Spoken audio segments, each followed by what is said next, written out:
Welcome to this week's episode of Wild Medina, brought to you by the Medina County Park District.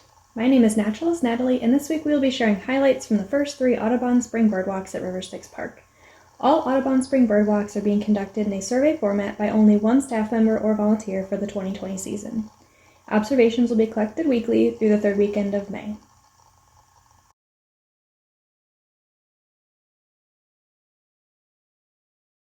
Good morning and welcome to this episode of Wild Medina, brought to you by Medina County Park District. My name is Naturalist Natalie, and I am here at River Styx Park showing you just a little bit of one of our bird surveys.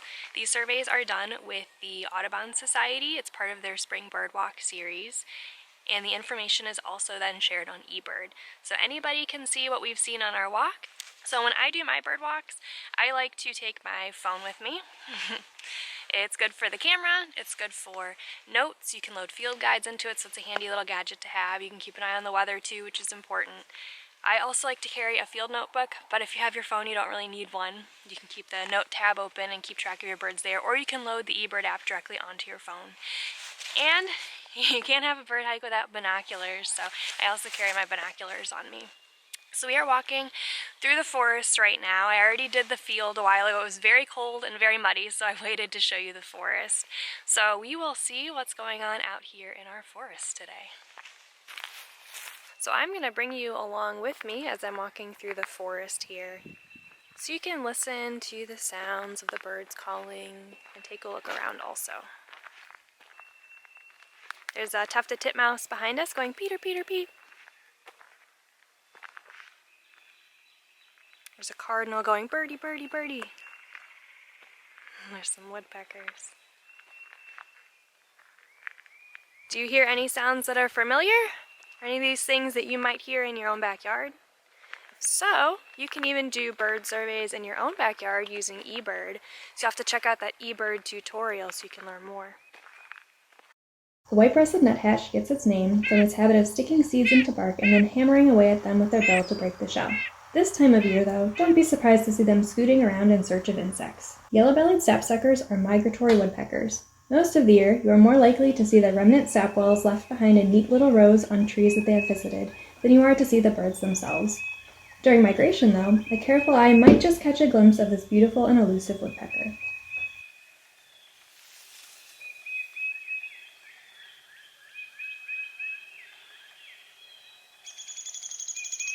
Hooded mergansers are named for their crested heads. The male boasts a stark black and white crest, while the female's is a more subdued red-brown. These diving ducks will eat almost anything they can find while underwater and can be found nesting in nearby tree cavities or duck boxes.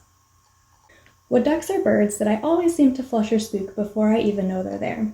This particular pair is cooperating, though. Their strong claws allow them to grip onto trees in a way that many other ducks cannot, which is why finding them on a hike through the forest is so much fun.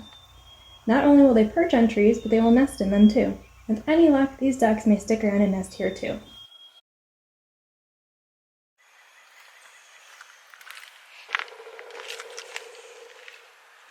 Did you hear that pileated woodpecker just now? We are back out at River Styx Park doing our second spring bird survey, and we are just trying to count all of the birds that we can find on this walk, just like the last one. So follow along and hopefully we'll get to show you a few birds, and remember that you can always see our complete list from this bird survey on eBird. The Hermit Thrush is one of the earlier thrushes to migrate through here on its journey north to breed. As it hops around, a glimpse of its red tail, brown back, and spotted breast may be helpful in identification. They can also be found using their feet to forage for insects in the grasses, as this particular individual is doing. This winter wren played an elaborate game of hide-and-seek with me, except that it would always give away its location by calling.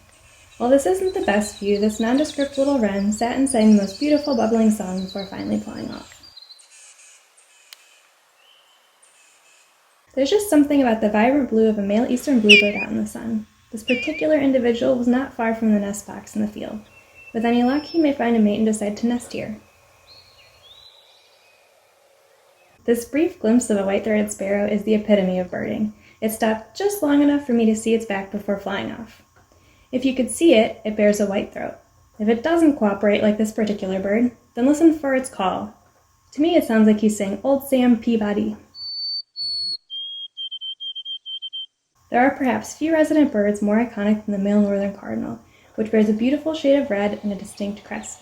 It isn't hard to understand why this was my grandma's favorite bird. The red-bellied woodpecker is larger than most woodpeckers that could be found in our forests. You're more likely to see the red head of this bird rather than the belly for which it is named, which can make identification confusing. But if you happen to catch it in flight, you'll find a tinge of red on its stomach. During this walk, I reached a bend in the trail in the woods where I could hear golden-crowned kinglets all around me. These little birds will overwinter here before moving north to breed. The ruby-crowned kinglet is migratory, though, coming into our area later than the golden-crowned kinglets and not staying for quite as long. The ruby crown is a giveaway if you're lucky enough to see it, but more often what you'll see is a tiny, quick-moving gray bird with a white eye ring. The Week 3 survey was conducted by Park District volunteer Joe. This third survey was warmer than the first two, and while you may not see a long list of migratory songbirds, you will notice that more and even a few new species were observed. We will highlight a few of Joe's findings here, but the complete list can be found on eBird. Blue-gray gnatcatchers are pretty appropriately named, as they are blue-gray in color and seem to always be on the move for the next little insect meal. Brown thrashers are one of those birds that you are more likely to hear before you see, as they will mimic calls of many other birds in long strings of two-call phrases. They seem to sing the chorus of the forest all on their own. Killdeer are shorebirds that get their name from the call that they make. It sounds as if they are screaming, "Killdeer!" One of their more interesting behaviors is the broken wing act, which makes them appear injured and as an easy target, but it's just a ruse to draw predators away from their nest.